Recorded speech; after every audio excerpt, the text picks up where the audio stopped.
Growth is not a race, and you are not a project to fix. Welcome back, beautiful souls. Today's episode is tender, truthful, and needed because we live in a time where healing is almost competitive. There are more than enough channels that you can find information on healing, right? Whether it's Instagram, how many accounts have I come across? So many. And I'm not trashing any of the accounts, right? I'm just saying that the market, although not saturated, is so full. Where are we becoming our best self? It's in that space of becoming your best selves quietly. It might start becoming being better, faster, and always on. So today we're slowing down. We're remembering that you're not here to win healing, you're here to experience it. So let's talk about the moment where healing becomes another full time job, right? We all get trapped in the productivity trap of healing. You start with good intentions, reading the right books, doing the shadow work, meditating, journaling, checking in, processing, microdosing, cold plunging, breath work. The list can go on and on. But suddenly, your healing routine starts looking like a corporate KPI checklist, right? So, something that you've got to tick off on your to do list every day. You start measuring yourself with, did I grow enough this week?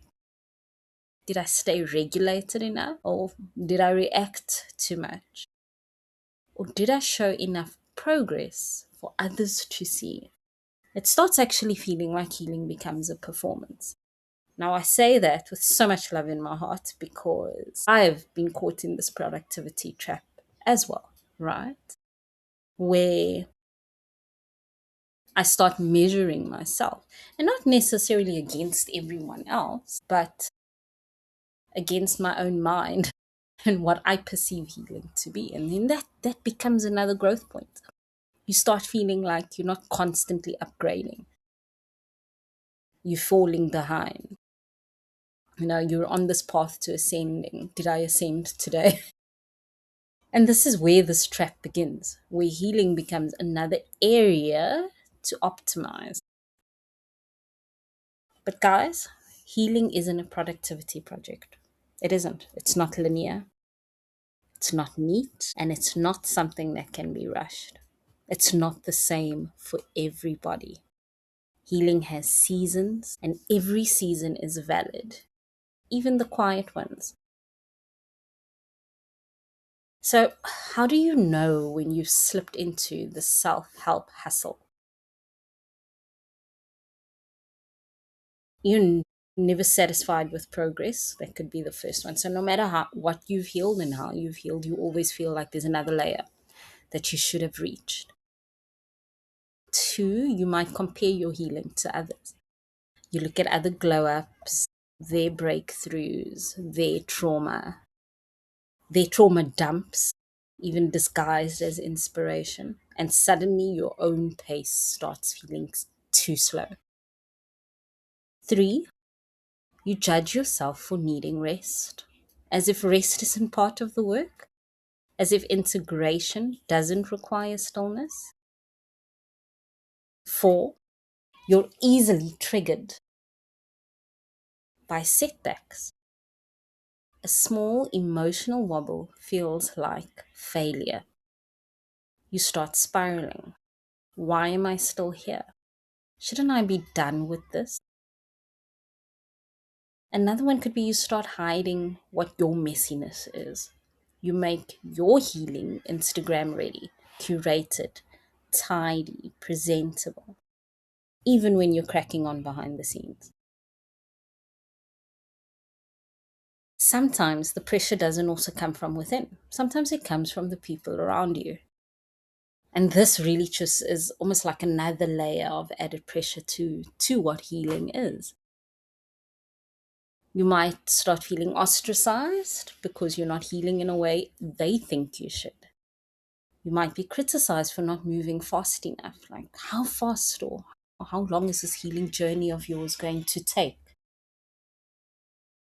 You might feel judged for taking breaks, misunderstood when your pace doesn't match everyone else's expectations, or even invalidated because your healing doesn't look dramatic, isn't visible to everyone else. It isn't Instagram ready.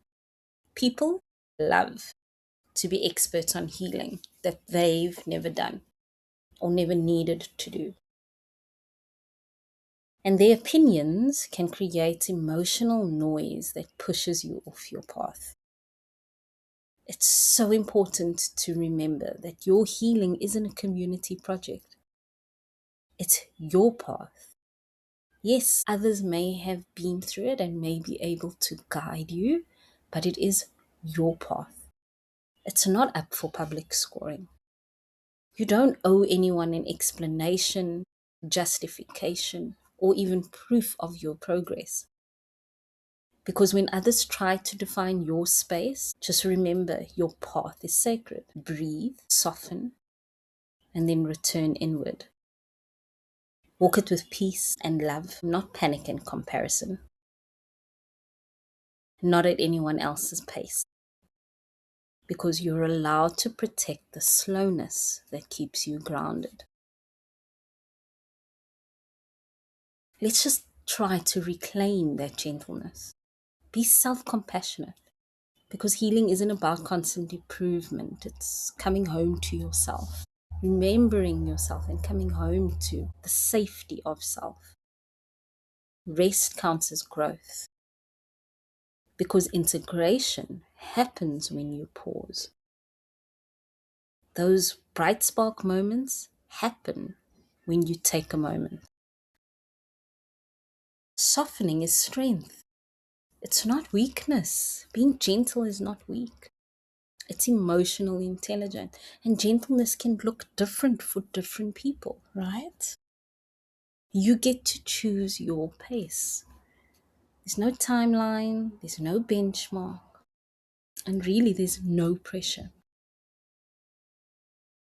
Micro wins, guys, micro wins. The small things matter. A calmer conversation, a moment you didn't spiral out of control, a boundary that you kept, a day where you were kind to yourself. Each tiny act of self love is a step. And when you strip away the pressure, you rediscover that your healing is not something you chase, it's something you live. So, guys, just in closing, just remember, please, you're not behind. You're unfolding. Take your time, take your breath, and take your softness back. An affirmation I'm leaving you with today: I am worthy in this moment exactly as I am. I move at a pace that supports my peace. Today, maybe try to take one intentional rest moment today, without guilt, without earning it, and without explaining it.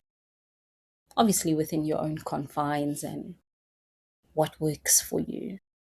And rest looks different. I'm not saying take a 9-hour nap, but intentional rest, intentional pause restores so much. So until we meet again, beautiful souls, unfold this week.